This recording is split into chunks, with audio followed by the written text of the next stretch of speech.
రండర్రా రండి. వావ్, కూర్చోండి కూర్చోండి. హాయ్ పెద్దమ్మ. ఆంటీ బాగానే ఉంది. వావ్. యాక్చువల్లీ నా పేరు అపలాదేవి, అది కాస్త మార్చుకొని సితారా అని పెట్టుకున్నాను. సో అప్పటి నుంచి నన్ను సితారా ఆంటీ అని పిలుస్తారు. మా ఇంటి వెనకాలే కదా ఉండేది. నేను ఇక్కడే పద్మాలయ డౌన్లో విస్పర్ వ్యాలీ ఉంది కదా, అందులో ఉంటున్నాను. నేను యాక్చువల్లీ రెసిడెంట్ని. అతి త్వరలోనే నేను అది కొనుక్కుంటాను. అమ్మ కూర్చో తల్లి. బాబు నమస్కారం. నమస్కారం. సారిపల్లి ఈరన్నకే మీ ఓటు. ఎమ్మెల్యే నాయనా, చూస్తూ ఉంటాలే గోడల మీద అదీను పిడకలు వేయనప్పుడు. వా జోకేశాను కానీ కూర్చో. నమస్కారమే పెద్దమ్మ. ఏం తల్లి బాగున్నావా? ఏం సినిమా ఏంటి ఈ వారం? ఇప్పుడైతే ముసల్దాన్ని, నడుము వంగిపోయింది, కానీ వయసులో ఉన్నప్పుడు మీరు నన్ను చూడలేదు.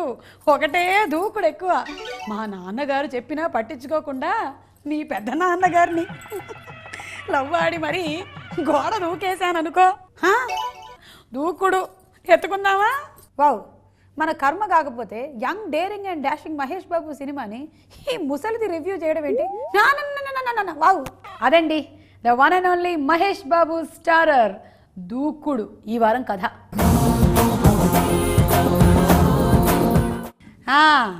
అది 90వ దశకం రా. అబ్బో, 1990s వెళ్ళిపోయాడా? హైదరాబాదు ఒక స్లమ్ ఏరియా, ఒక అపార్ట్మెంట్ కూడా లేదు, అన్నీ గుడిసెలే, పెంకుటిళ్ళు కూడా లేవు. ఆ ఏరియాకి ఒక పెద్ద ఆయన, ఇదిగో ఈయనే శంకరనారాయణ, అంటే మన ప్రకాష్ రాజ్ అనమాట. చాలా మంచివాడర్రా. స్లమ్లో ఉండే వాళ్ళందరినీ కూడాను బంగారంలాగా చూసుకుంటూ ఉండేవాడు. అసలు తుఫాన్ వచ్చి గుడిసెలన్నీ మునిగిపోతేను జనాలందరినీ వాళ్ళ ఇంట్లో పెట్టుకొని మరీ కాపాడాడు. అందుకే జనాలందరూ కలిసి ఆయన్ని ఎమ్మెల్యేని చేశారు. ఇదిగో నిన్ను చేసినట్టే. ముసలమ్మ చెప్పినట్టు మనం చూసుకున్నట్టయితే రాజకీయాల్లో ఖైరతాబాద్ ఎమ్మెల్యే పి జనార్దన్ రెడ్డి, అలాగే ప్రీతమ నాయకుడు వైఎస్ రాజశేఖర్ రెడ్డి. ఇకపోతే మనం రాజకీయాల్లో చాలామందిని చెప్పచ్చు. వీళ్ళందరూ కూడాను ఈ పాత్రకి ఇన్స్పిరేషన్గా నిలిచాయి అని చెప్తూ నేను చెప్తున్నాను, నాకేమి ఓటు. వావ్, ముందుగా నేను దూకుడు డేరింగ్ అండ్ డాషింగ్ అన్న టైటిల్ పెట్టినందుకు డైరెక్టర్ సీను వైట్లని నేను అభినందిస్తున్నాను. వావ్, ఎందుకంటే ఈ టైటిల్లో ఒక మంచి ఫోర్స్ పుల్లింగ్ ఉంది, ఆడియన్స్ పుల్లింగ్ ఉంది. అందులోనూ మహేష్ బాబుని ఆ టైటిల్ని అలా కలిపి చూస్తూ ఉంటే ఎన్నడూ కలగని ఒక ఫీలింగ్ నాకు కలిగింది. ఏంటిది, నా నోటి నుంచి ఇన్ని పాజిటివ్ మంచి మాటలు వచ్చేస్తున్నాయేంటి? వావ్,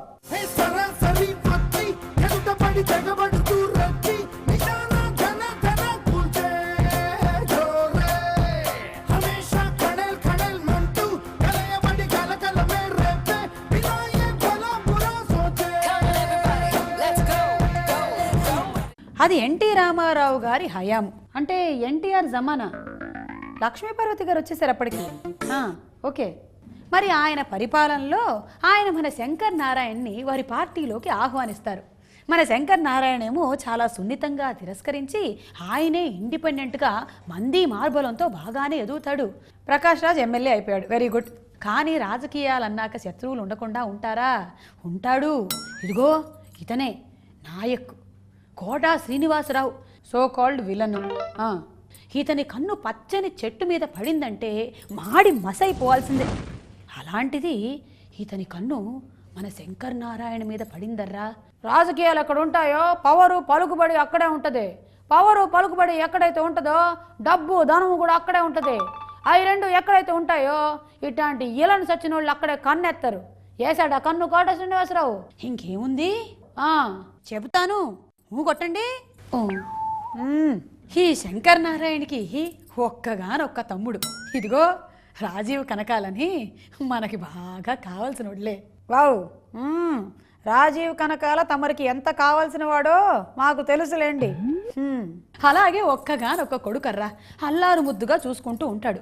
పాపం తల్లి లేని బిడ్డాయే. ఇక ప్రజలే సర్వస్వంగా బతికేస్తూ ఉంటాడు మన శంకర్ నారాయణ.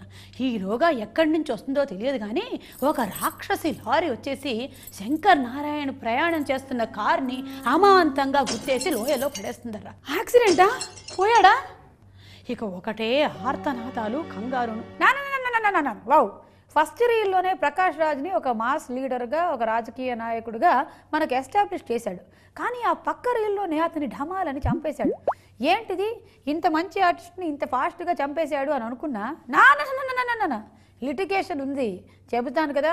కట్ చేస్తే అది చెప్పేస్తుందా ముసలిది. కొన్ని సంవత్సరాల తర్వాత కథ మళ్ళీ ముంబైలో ఓపెన్ అవుతుందర్రా.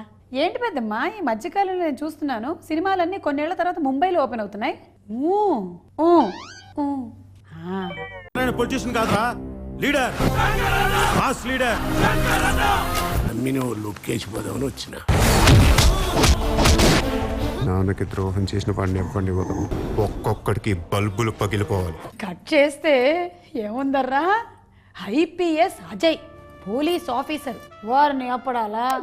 నేను ఎస్ఎస్ఎల్సి పాస్ అవ్వడమే చాలా కష్టమైంది. ఈ సినిమా హీరోలందరూ ఐపీఎస్ ఎట్ట పాస్ అవుతారు? పాస్ అయినాడు ఏంటి ఐపీఎస్? 6 అడుగుల ఆజానుబాహుడు.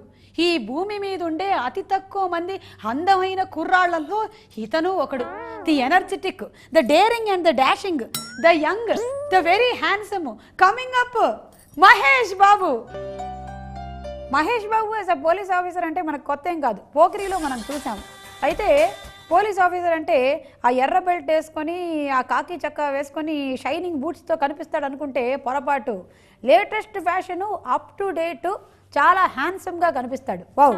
మహేష్ బాబు అంటే ఒక మ్యాజిక్, ఒక మాయ, ఎప్పటికీ నిజం కాని ఒక కళ. నేను కారు వేసుకుని రోడ్లెంబట తిరుగుతూ ఉంటాను మహేష్ బాబు కోసము, ఎక్కడైనా కనిపిస్తాడేమోనని. ఎప్పుడు షూటింగ్ చేస్తాడో తెలియదు, ఎప్పుడు ఇంటికి వెళ్తాడో తెలియదు, ఎక్కడ పడుకుంటాడో తెలియదు, అసలు ఎప్పుడూ దొరకడు, ఒకటే దూకుడు. సో మన Mahesh Babu Ajay IPS Mumbai based officer అన్నమాట. ఒక్కొక్కడికి బల్బులు పగిలిపోవాలి.